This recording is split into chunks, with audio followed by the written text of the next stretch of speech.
Bakit ka ba naghihintay?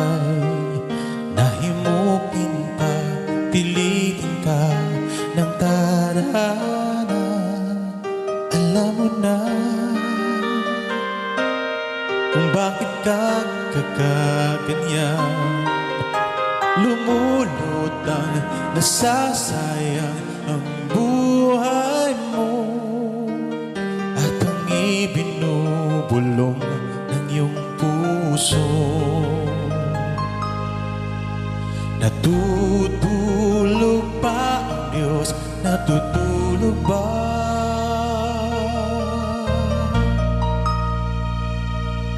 At ikaw ay kaagad sumusuko